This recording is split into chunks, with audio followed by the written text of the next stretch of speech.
재무장관들은 룩셈부르크에서 회의를 갖고 스페인이 경제개혁 조치를 추진하고 있고 성공적으로 시장에서 자금을 조달하고 있어 지금으로선 구제금융이 필요치 않다는 입장을 발표했습니다. 이 밖에 재무장관들은 그리스에 대한 구제금융 집행과 유럽의 항구적 구제기금인 ESM 출범 등에 관해 논의했습니다. IMF가 우리나라의 올해와 내년도 성장률 전망치를 모두 내렸습니다. IMF는 세계 경제 전망 보고서에서 우리나라가 올해 2.7%가량 성장할 것으로 예상했습니다. 이는 지난달에 밝혔던 3%보다 0.3%포인트 낮아진 겁니다. 또한 내년도 성장률도 3.6%로 지난번에 제시했던 전망치보다 0.3%포인트 내렸습니다. 정부와 한국은행은 만기가 돌아온 한일 통화수합 계약을 연장하지 않기로 했습니다. 한일 양국 간 통화수합 계약 규모를 일시적으로 확대키로 한 조치를 예정대로 10월 31일 만기일에 종료키로 한 것입니다. 종료 대상 계약은 한은과 일본은행, 한은과 일본 재무성이 계약했던 600억 달러 규모의 수합 계약입니다.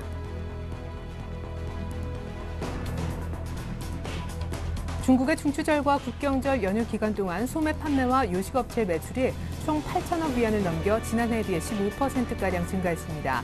최근 5년 평균 증가율인 8%는 밑돌았지만 경기 하강 압력에 비교하면 우려했던 것보단 양호했다는 평가가 나오고 있습니다.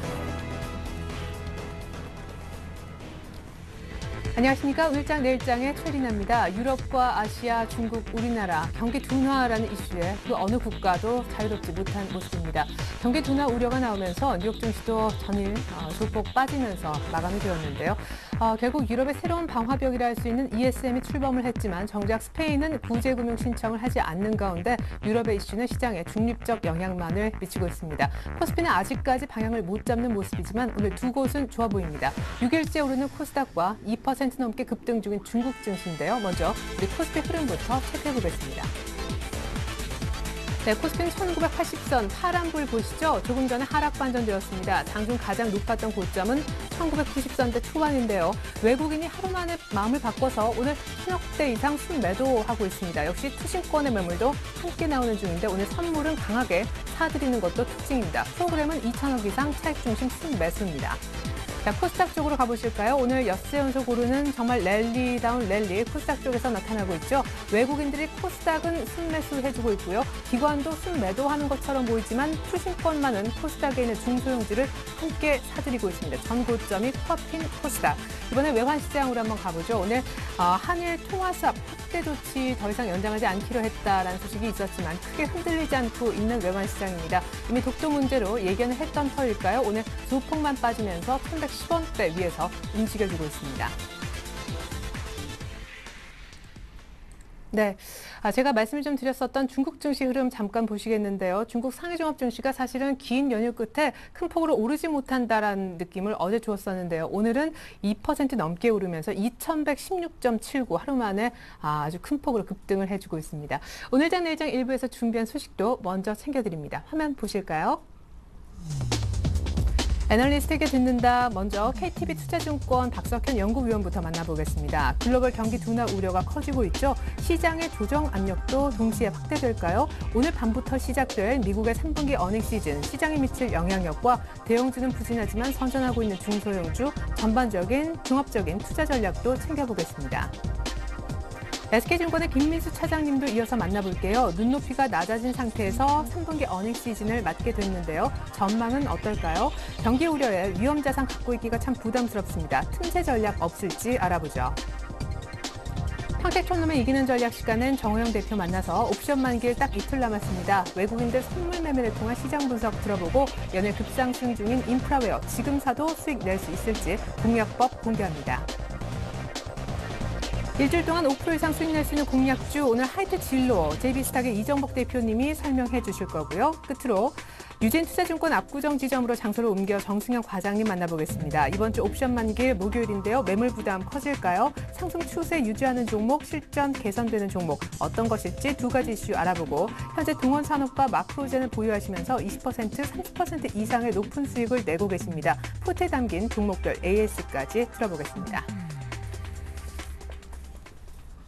네, 안타깝게도 프로그램의 힘에도 불구하고 코스피는 조금 전에 하락 반전된 상태입니다. 코스닥도 같이 좀 꺾이면서 540선이 슬쩍 반납이 됐는데요. 여의도로 나가보겠습니다. KTB 투자증권 박석현 연구위원부터 만나보죠. 안녕하세요. 예, 안녕하십니까? 네, ESM 출범에 대한 강한 모멘텀 기대는 안 했습니다만 오늘 빠질 것까지는 없지 않나요? 경기 둔화 때문인지. 예, 일단 정책 대응이 일단 미국하고 유럽에서 이제 강화된 이후에 이런 기대감들은 다소 좀 모멘텀이 좀 떨어지고 있는 걸로 좀 분석이 되고 있고요.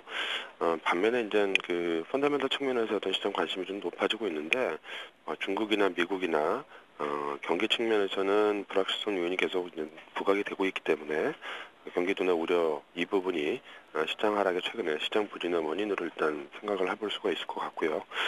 중국 경제 같은 경우는 올해 중에 경기 회복이 좀 다소 좀 어렵지 않겠느냐라는 우려가 좀 제기가 되고 있고, 미국은 일단 잘 알려졌다시피 연말 재정 절벽 위험이랑 내년 그 초까지 부채 한도 협상의 불확실성, 이런 문제들이 다소는 펀더멘털 부분들의 어떤 기대 심리를 떨어뜨리는 요인으로 작용을 하고 있는 것 같습니다. 다만 그 정책 대응 효과가 유효한 것으로 평가가 되고 있기 때문에 주식시장이 다소 좀 조정을 받는다 하더라도 큰 폭의 조정 압력이 나타날 것으로는 예상은 되지는 않고 있습니다. 예, 그렇군요.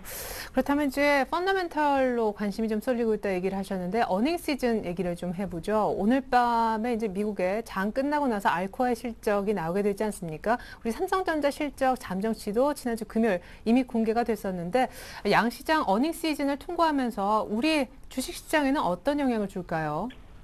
네, 말씀해 주셨다시피 내일 미국 증시 장 마감 직후에 한국 시간으로는 내일 아침일 텐데요. 네. 알코아 실적 발표를 시작으로 해서 미국 증시 어닝 시즌이 개막이 되게 돼 있습니다. 현재까지는 그 어닝 시즌에 대한 전망치가 그다지 기대가 높은 것은 아니고요. 3분기 실적이 좀 예상을 충족시켜 줄 수 있을 것으로 기대가 되고 있지만 예상치 자체가 계속 하향 조정이 되어 왔기 때문에 일정 부분 서프라이즈 효과가 난다 하더라도 시장 영향력은 크지는 않을 것으로 예상이 되고 있고요.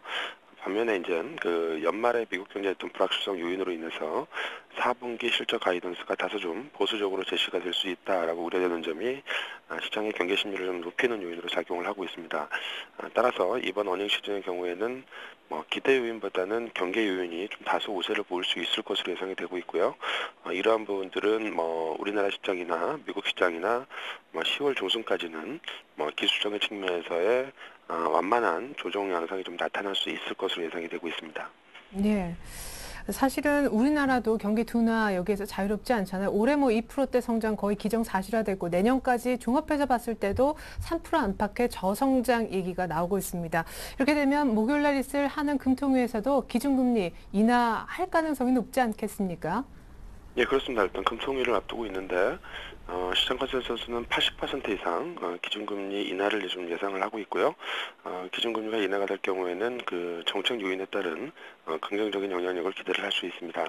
다만 이제 기준금리 인하에 따른 경기 부양 효과가 주식시장을 끌어올릴 만큼 강력하고 즉각적이지는 않을 수 있기 때문에 또 기준금리 인하 자체가 좀 경기 부진을 반증한다는 차원에서 기준금리 인하 기간이 지속되는 기간 속에서는 다소 좀 주가가 조정받는 양상을 과거에 보여왔기 때문에 이런 부분들은 좀 경계 심리를 끌어낼 수 있다라는 점도 좀 감안을 해야 될 것 같고요.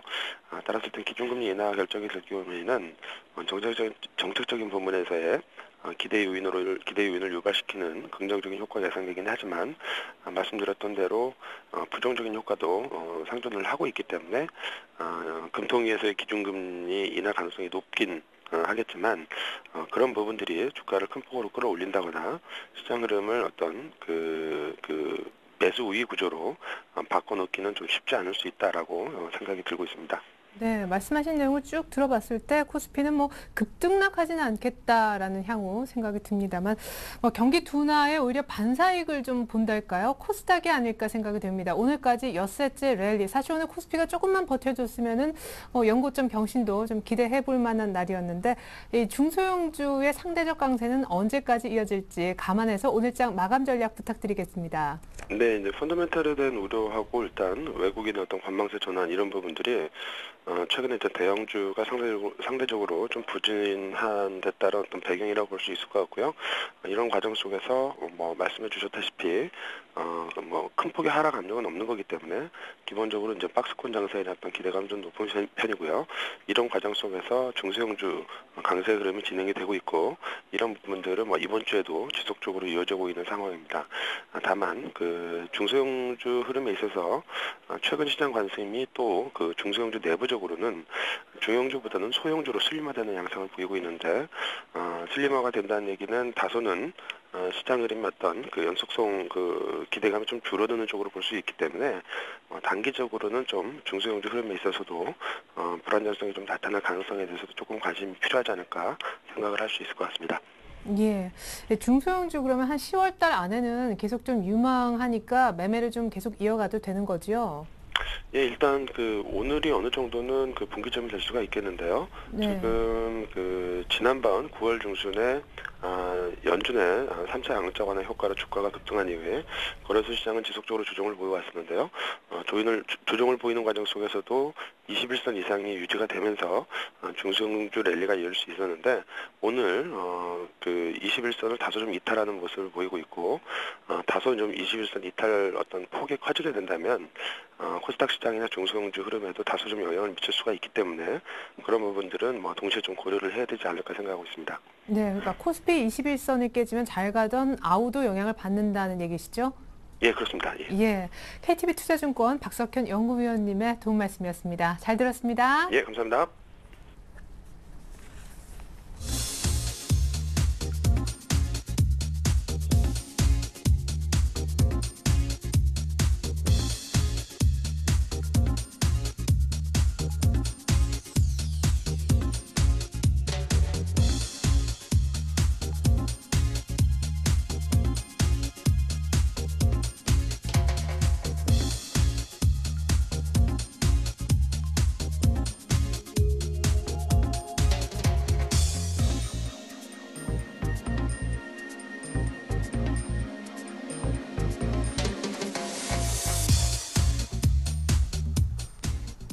네, 이 가운데 오늘은 주식은 조금만 하고 짧게만 매매하자. SK증권 김민수 차장님 만나보겠습니다.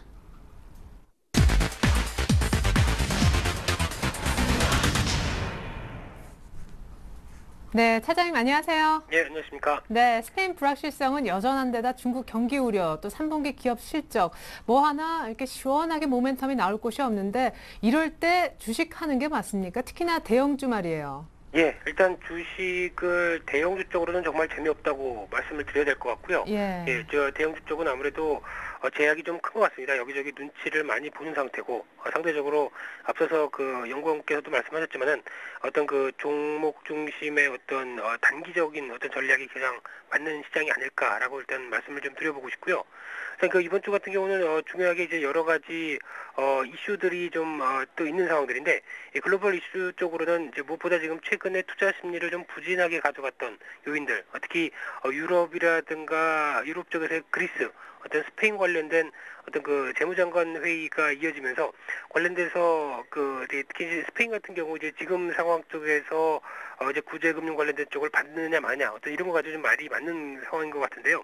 이런 쪽에서 어느 정도 좀 재무장관 회의라든가 이제 이런 쪽에서 좀 변화가 이 투자 심리를 좀 안정시킬 수 있는지가 이번 주에는 또 가장 큰 관건이라고 볼 수 있을 것 같고요. 거기다가 이번 주에 또 이제 중국 쪽에서 그 신규 대출과 관련된 쪽에 대한 얘기가 좀 나올 걸로 보여집니다. 그런 쪽에서 일단 그 부분들이 대출 그 여유가 좀 있는 모습으로 나오게 되면 상대적으로 중국에 대한 또 경기 부양책이 이끌어들 수도 있지 않느냐라는 것들도 좀 이슈가 될 것 같고요. 또 이제 미국 쪽에서도 베이지북이 발표가 될 예정이고 수요일날 발표가 될 예정이고 거기다가 좀 그 실업률이 지난주에 발표되었을 때 놀랍게 좋은 쪽으로 발표됐지만은 약간 어떤 그 좀 조작이 아니냐 이런 논란이 많은 상황들인데 그런 상황 쪽에서 오히려 신규 실업수당 청구 건수가 오히려 또 어떤 그 일치하는 어떤 그 데이터를 보여준다. 그렇게 되면 미국에서도 조금 긍정적인 반응이 나오지 않을까라는 관점으로 볼 수 있을 것 같고요. 이제 전반적인 그런 관점 쪽에서 봤을 때 글로벌 이슈들 흐름들을 보게 되면 일단 보셔도 아시겠지만 안정이 아닙니다. 불확실성이 아직까지 큰 상황들이고 거기다가 여러 가지 지금 그 투자 심리를 안정시킬 만한 재료보다는 약간 불안 국면으로 조금씩 이어지는 흐름들이 좀 더 크다고 생각되고 있고요. 거기다가 이제 국내 시장 같은 경우는 이번 주에 목요일이죠. 그 옵션 만기일이 있고 금통위의 금리 결정이 있습니다.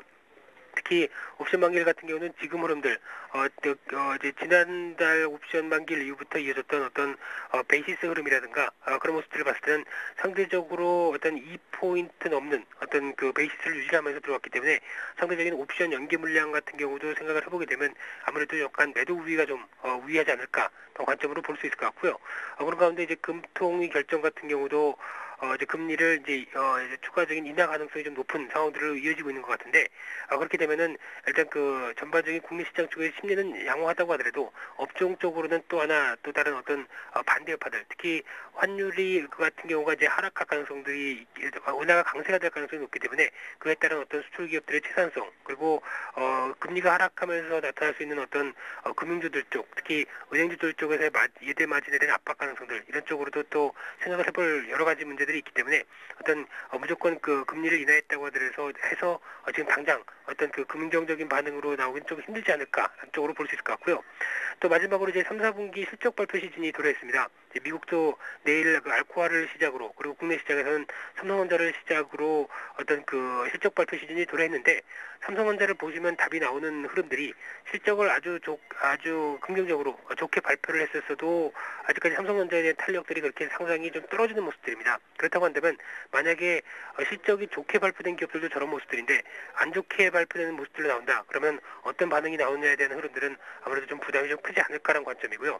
어차피 지금 시장 흐름들은 3, 4분기 실적에 대해서 기업들에 대해서 실적을 기대를 하지 않고 있습니다. 눈높이가 좀 낮은 상황들이고 그런 상황 쪽에서 오히려 낮아진 눈높이만큼 그 실적이 여기 크게 하향만 하지 않는다고 한다면 주가에 그렇게 크게 영향을 안 미친다고 하더라도 오히려 추가적으로 변화가 4, 4분기에 대해서 개선 가능성이 없는 쪽으로 나온다 그러면 아무래도 주가에는 부담을 가할 수밖에 없는 상황이라는 것들도 좀 염두를 좀 해야 될 것 같고요.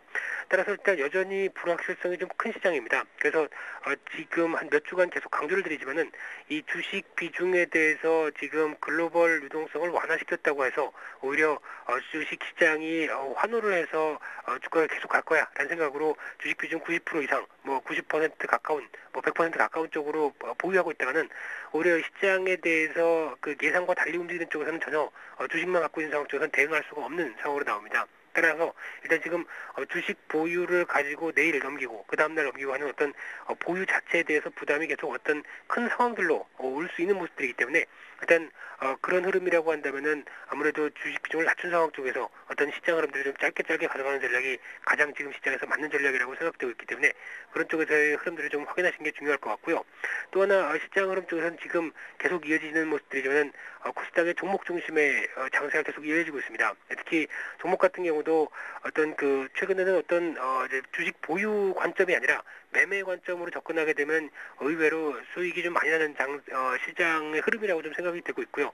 실제로 저도 그렇게 매매를 하고 있는데 이런 흐름이라고 한다면은 어떤 그 단기 눌림목 쪽에 들어갔다가 바로 한 5% 정도나 한 7% 정도 이익 실현을 하고 다시 빠지고 하는 어떤 이익 부분을 계속 챙겨나가는 전략이 좀 더 중요한 시점이라고 생각되고 있기 때문에 어떤 종목 중심의 전략, 어떤 그런 쪽으로만 한정해서 접근하는 전략으로 말씀을 드리고 싶습니다.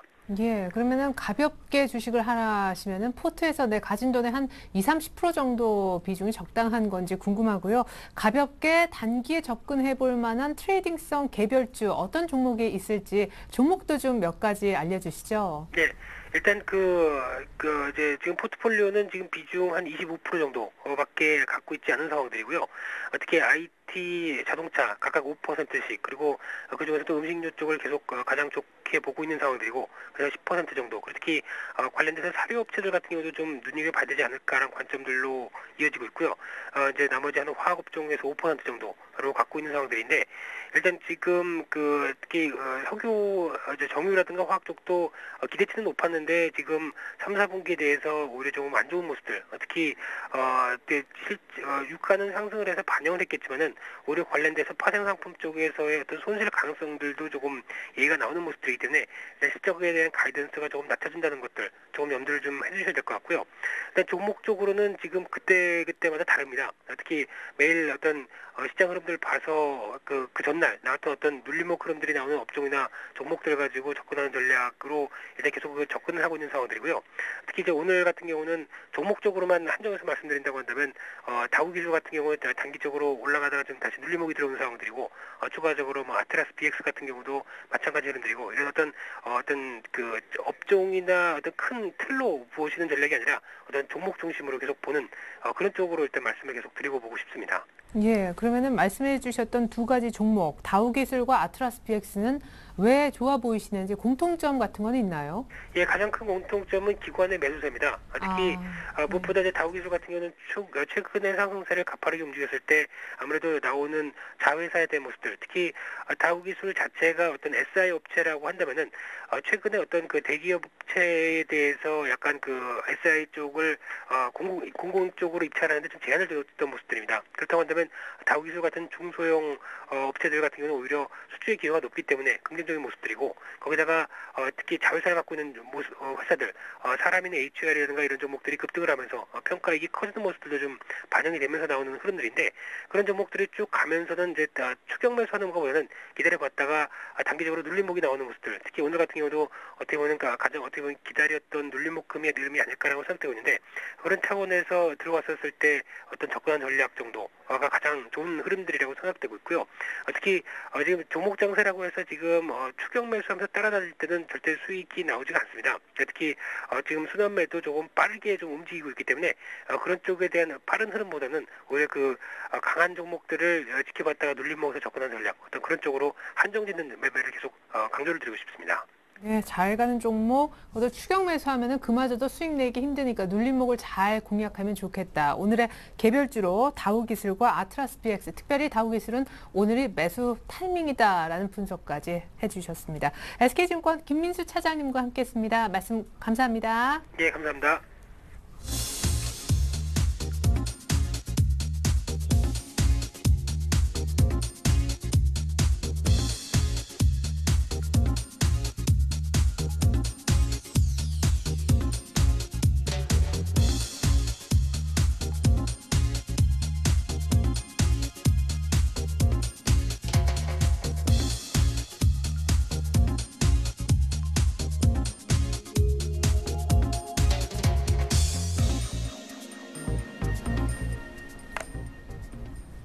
네, 계속해서 평택촌놈의 이기는 전략 시간 갖겠습니다. 평택촌놈 정호영 대표님 잠시 후 만나겠습니다.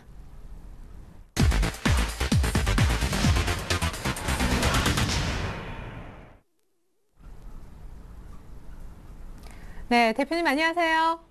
네, 안녕하세요. 네, 변곡점이 될 수 있다 하셨던 20일 이동평균선이 살짝 깨어지는 모습인데 역시 종속 변수는 코스닥이 맞나 봐요. 같이 좀 힘이 없어지는데요. 외국인들 선물 매매 분석까지 전략까지 함께 좀 종합적으로 부탁을 드릴게요.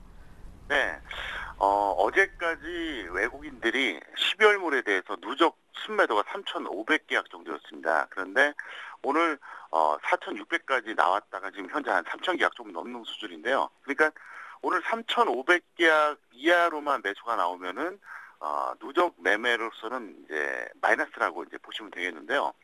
어쨌든 오늘 참 시장이 참 혼란스러우실 겁니다. 왜 그러냐면 장 초반에 좀 마이너스였다가 다시 한번 크게 올랐다가 오후에 다시 한번 밀리는 이런 양상인데요.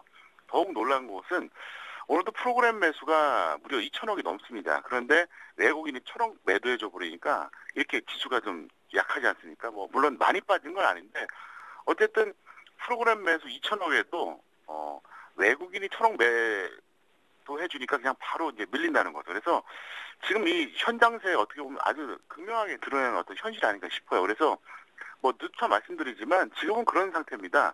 좀 올라갔다 싶으면은 경계 매물 나오고 좀 밀렸다 싶으면 아직은 그래도 빠질 자리가 아니야 하면서 또 반등 나와주고 아마 계속 이렇게 되는데요. 제가 이제 여태까지 경험을 토대로 말씀드리면 어느 쪽이든 추세가 결정되면 무서울 것 같습니다. 그거는 분명합니다. 그러니까 여기서 상방이든 하방이든 추세가 결정되면 굉장히 무섭게 움직일 것 같은 생각이 드는 게 상당히 오랜 기간 동안 현재 지금 박스권 횡보해주고 있거든요. 보통 박스권 횡보의 기간이 길면 길수록 그 이후에 추세가 굉장히 무섭게 움직이는 경향이 있습니다. 그래서 현재 딱 그렇게 보시는 게 맞을 것 같고요. 역시 모든 것은 해외 증시입니다. 해외 증시가 아직까지 불확실하니까 이렇게 되는 거거든요. 한국 증시가 그나마 지금 그래도 이제 좀 견조한 편인데요. 해외 증시 같은 경우에도 미국 같은 경우에는 그나마 좀 좋은 편인데 유럽 증시는 상당히 좀 안 좋거든요. 아직까지 방향성이 좀 없습니다. 그래서 뭐 당분간은 좀 지루하시더라도 여러분들이 그냥 단기 매매 위주로 해주는 게 낫겠다 설명드리겠고요. 그 다음에 이제 전략을 말씀드리겠는데요. 전략은 간단합니다. 1990 넘어가면 50에서 75, 절대로 75에서 100 쉽게 하지 마세요. 분명히 말씀드렸습니다. 그리고 1975선 이상과 이하, 그러니까 이제 미만이죠. 1975 넘었을 때는 25에서 50, 그 다음에 1975 깨지면은 0에서 25 해주시기 바라겠는데요. 왜 1975가 중요하냐면은 직장인들은 1975를 기준으로 0이냐 어느 정도 가담하느냐 그 기준이 되기 때문에 그렇습니다. 그래서 그렇게 맞춰주시기 바라겠고요. 그 다음에 아침 방송에서 말씀드렸던 내용인데 다시 한번 강조해드리겠습니다. 앞으로 여러분들이 그 코스피하고 선물에 대해서 이제 외국인들이 매매 트렌드를 이걸로 관찰하시기 바랍니다. 그러니까 무조건 코스피하고 선물하고 양쪽에서 매수가 나와주면은 이건 뭐 긍정이죠. 근데 많이 올라가기 힘들어요. 아직까지 해외 증시가 최고점을 돌파하면서 계속 상승하지 않는 한 올라가봤자 한계가 있다는 겁니다. 반대로 코스피 매도하고 선물 매도가 동시에 나와버리잖아요. 이렇게 되면 무조건 하락합니다. 그리고 이제 한쪽에서 매수나 매도가 이제 교체될 때는 뭐 전강 후약이나 전약 후강이 되는데요. 오늘 같은 경우에도 현재 그 외국인들이 코스피 매도, 그다음에 이제 선물 매수 이런 형태 아닙니까? 그러다 보니까 약간 전약 후강의 어떤 패턴을 보여줬는데 지금 뜻밖에도 오후에 지금 더 나쁩니다. 그래서 저도 참 해석하기 힘든데 아마도 이거는 바로 이제 옵션 만길 영향이 아닌가 이런 생각이 듭니다. 어쨌든 오늘 종가 기준으로 외국인들이 3,500계약 이상 선물에서 매수해 주느냐 아니냐 그걸 보시기 바랍니다. 왜냐하면 3,500이 넘어가면 사실 그때가 되면 이제 그 누적 순 매수가 되거든요. 근데 제가 볼 때는 그게 되게 좀 어렵지 않나 이렇게 보고 있겠고요. 어쨌든 아직까지는 방향성은 확실하지 않습니다. 다만 분명한 거는 추세가 결정되면 속도에 문제가 있을 뿐 한쪽으로 무섭게 쏠릴 것 같다. 이건 제가 분명히 말씀을 좀 드리겠습니다. 예, 좋습니다. 특별히 우리 주식 매매하시는 직장인분들은 1975선이 지지되느냐 여부에 따라서 주식을 들고 갈지 아니면 100% 현금으로 갈지 중요하다라는 얘기도 들어봤습니다. 자, 추천주 점검 좀 요청을 드리려고 10월 초에 얘기하셨던 미디어플렉스 갈 듯한데요. 네, 미디어플렉스가 사실 참 기름 같습니다. 버리자니 아깝고 네네. 갖고 있자니 답답한데 뭐 매수 가격이 1,450원이니까 손해는 안 봤어요. 그래서 1,350원 되면 손절하시고요. 아니면 좀 길게 보세요. 왜냐하면 이거는 여기서 다시 한번 1,450원이 깨지면 그때는 무조건 버리셔야 되겠고요. 그게 아니라 간다 그러면 한번 좀 홀딩을 해봐도 될 것 같습니다. 왜냐하면 현재 기술적으로 보나 가치로 보나 별로 문제가 없어요. 다만 세력이 확실하지 않다는 거죠. 그래서 그런 흐름인데 어쨌든 기준대로 잘 좀 대응해달라 이렇게 설명을 좀 드리겠습니다. 예, 이어서 오늘 종가 공약주 한 종목 소개 좀 부탁드릴게요. 네, 인프라웨어인데요. 041020입니다. 그래서 8,000에서 8,500원 사이, 그러니까 약 8,250원인데요. 현재 가격이 8,250원 아래입니다. 그러면은 뭐 종가 매수하셔도 나쁠 것 같지 않고요. 어쨌든 8,250원 아래에서 매수해 주시기 바라겠고요. 손절가 마이너스 10%, 수익 플러스 20% 정도 해주시면은 무난하게 여러분들이 아마 단기 수익을 노릴 수 있지 않을까 이렇게 생각하고 있습니다. 네, 오늘 5% 떴다가 쭉 빠졌는데 사기에는 아주 좋은 가격대가 된 것 같습니다. 20% 정도 수익까지 기대한다. 인프라웨어 오늘 종가 공약주였네요. 지금까지 평택촌놈 정호영 대표님 도움 말씀 확인했습니다. 감사합니다. 네, 감사합니다.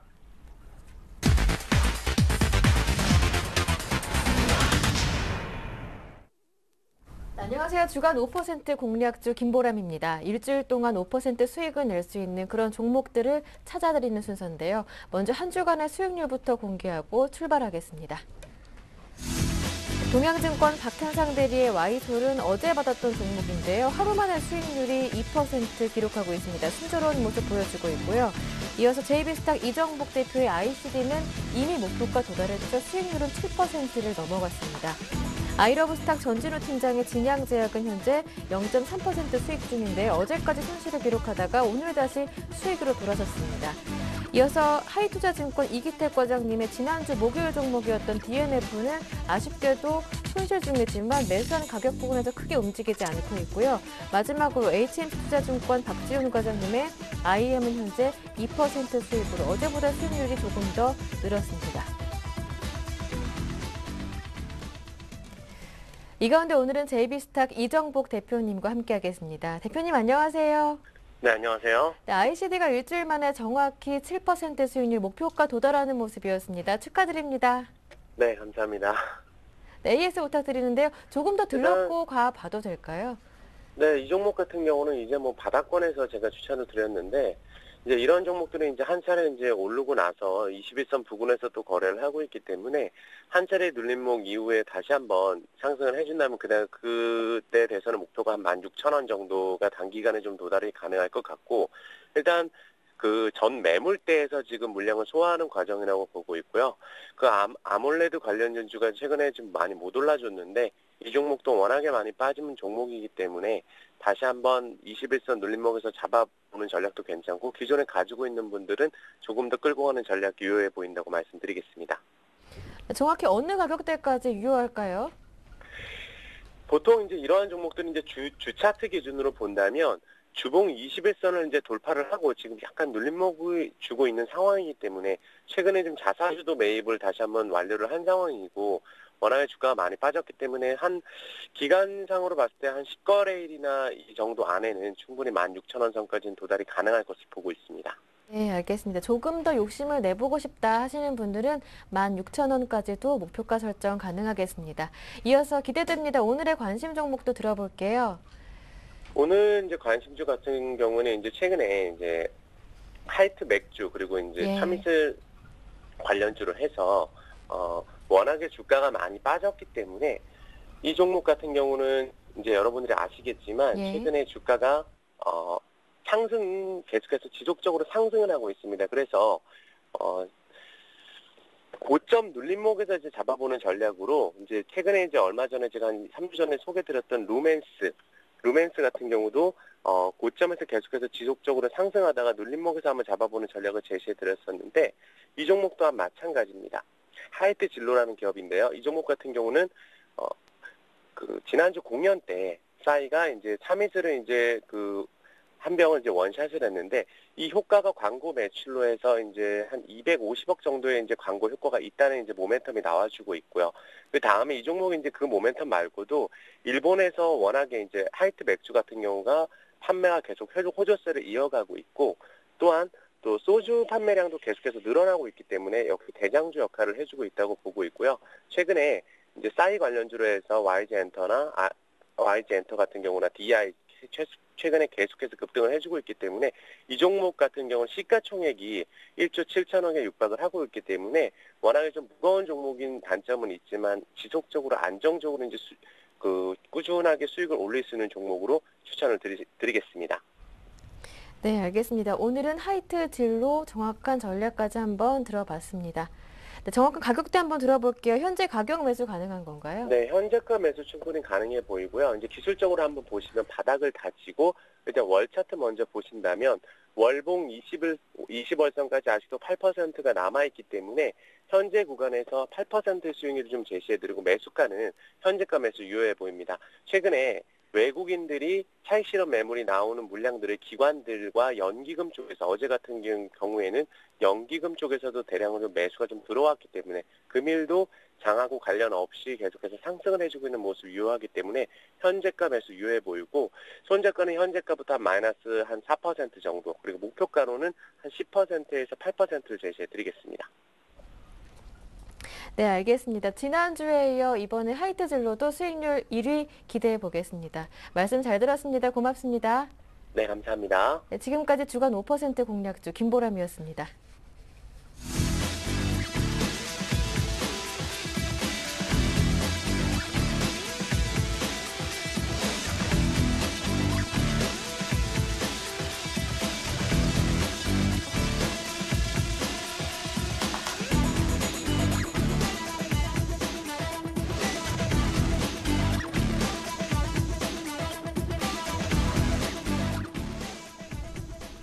네, 코스피 시장은 1980에 걸쳐져 있고 파란불이 들어와 있는 상태고요. 조금 전부터 베이직 하우스가 급락하면서 10% 넘게 많은 거래량을 동반하며 급락 중입니다. 자, 다시 한번 마감 전략 짜보고 포트폴리오에 담긴 매매할 수 있는 종목 얘기도 들어볼까요? 유진투자증권 멀리 압구정 지점에서 정승영 과장님 나와주셨습니다. 안녕하세요. 네, 안녕하세요. 네, 이제 옵션 만기 이번 주 목요일 며칠 안 남았는데 어제는 네. 또 외국인들이 선물을 많이 팔더니 오늘은 또 선물을 많이 사네요. 네, 그렇습니다. 일단 지금 이제 상승 트렌드를 갖추기에는 시장이 조금 그 모멘텀이 부족하죠. 그래서 결국에는 외국인의 수급이 이제 파생 시장에서 시장의 이제 흔들림을 보여주는 전형적인 옵션 만기주에 시장의 전형을 보여주고 있다 이렇게 보여지는데요. 일단 뭐 지난주 금요일 날 어제죠. 어제는 뭐 외국인이 뭐 4천 계약 이상 이렇게 매도를 보였다가 오늘은 이제 선물에서 3천 계약 이상 이렇게 순매수를 보여주고 있는데 결국에는 이번 이제 옵션 만기 전망 자체가 결국에는 외국인의 포지션 자체는 265를 조금 넘어서기 힘든 뭐 한 2,000포인트 지수로는 2,000포인트 정도 되겠죠. 그 부분은 이제 뚫기는 상당히 힘들어 보이는 그런 구간이기 때문에 아무래도 이제 뭐 등락이 그 2,265에서 한 257 정도의 그 정도의 등락 좁은 박스권의 장의 흐름을 보여줄 것 같고요. 결국에는 뭐 이런 그 옵션 만기주 영향에 따라서 아무래도 이제 그 지금 이제 어닝 시즌에 접어들어서 실적이 되는 그 코스닥 종목들 계속 이제 상승 추세를 이어갔던 종목들 위주로 시장은 계속해서 상승하고 있다. 뭐 이렇게 보여지고 있는데 결국에는 뭐 이제 상승 추세가 계속 갖춰지는 결국에는 실적이 되는 종목이 상승 트렌드를 갖춰갈 수밖에 없습니다. 뭐 그런 종목들 대충 간략하게 이제 설명을 드리면 메디톡스라든지 뭐 에스텍파마 그리고 로만손 뭐 오늘 11% 넘게 오르는 뭐 이런 종목인데 네. 뭐 파라다이스라든지 컴투스 이런 종목들 뭐 모바일 게임이라든지 일단 뭐 놀자주라 그러죠. 그런 네. 종목군 위주로 시장은 계속해서 코스닥 시장 위주로 상승 추세를 갖춰갈 가능성이 높다. 이렇게 말씀드릴 수 있을 것 같습니다. 예. 자, 코스닥에 있는 종목들 위주의 상승세가 조금 더 이어질 수 있다면 어떤 종목을 봐야 되는지 종목이 사실 해답인데요. 네. 사실 뭐 요새 뭐 굉장히 강한 종목, 상승 추세를 그리고 있고 뭐 신고가를 내는 이런 종목을 봐라라는 얘기도 있지만 네.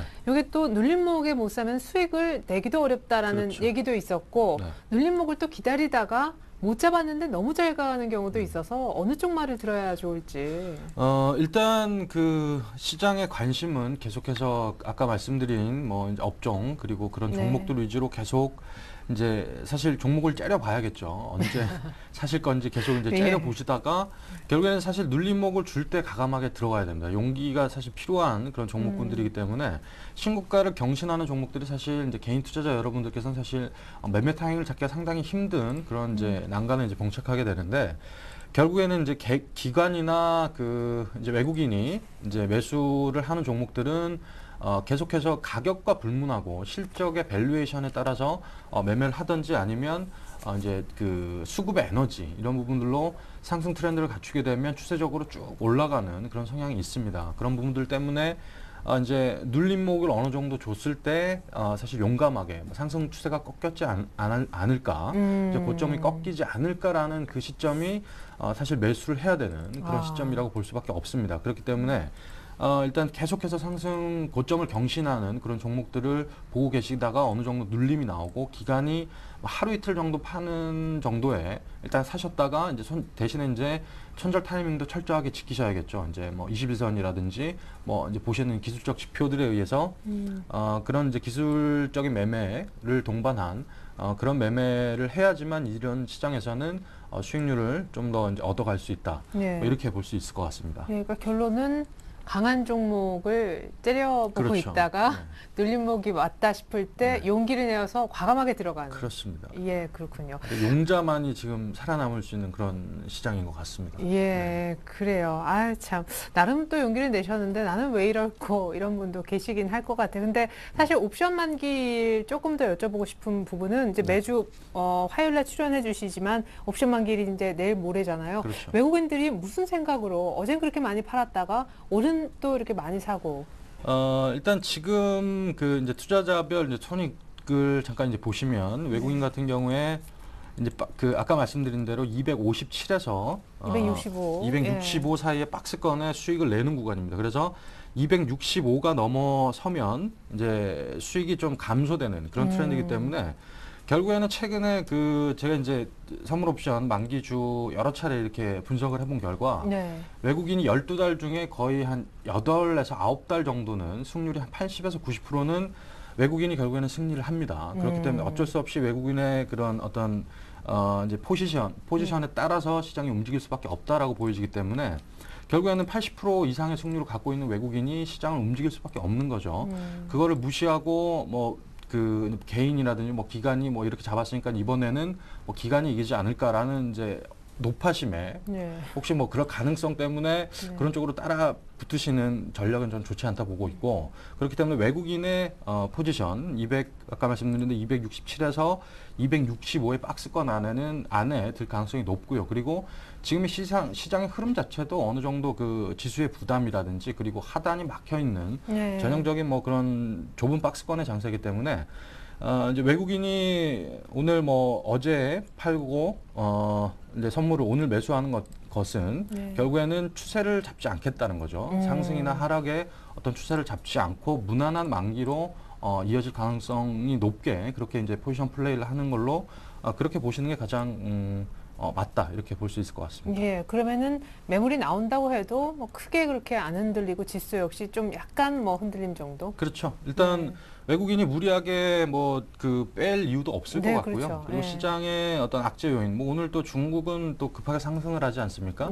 뭐 중국에 이제 여러 호재들이 이제 나오면서 중국 모멘텀까지 어느 정도 갖춰지고 있는 부분이기 때문에 시장의 이제 상승 모멘텀을 찾기에는 조금 이제 부족한 면들이 있다라는 거지. 뭐 하락을 할 이유들은 뭐 유럽 문제라든지 이런 부분들이 상당히 뭐 계속적으로 이제 나오고는 있습니다만, 뭐 이제 그리스 뭐 국채 발행 뭐 이런 부분들이 이제 성공적으로 이루어지고 스페인의 IMF 뭐 구제금융 신청 뭐 이런 부분들이 무난하게 진행이 된다면 이제 Q3의 효과 그리고 중국의 정책 기대감 뭐 이런 부분들이 시장에 다 반영이 되면 충분히 뭐 2000에 안착을 하고 2100선, 뭐 2200선까지도 충분히 연말까지는 돌파할 가능성이 충분히 있는 시장이다. 이렇게 보시는 게 좋을 것 같습니다. 네, 하지만 당분간은 외국인들의 우리 코스피를 갖다가 이제 이렇게 드라마틱하게 뭐 올리거나 할 생각은 파생 구조상 별로 없어 보이기 때문에 중소형주에 용기를 내어 적당한 가격에 들어가는 전략이 필요하다는 얘기셨습니다.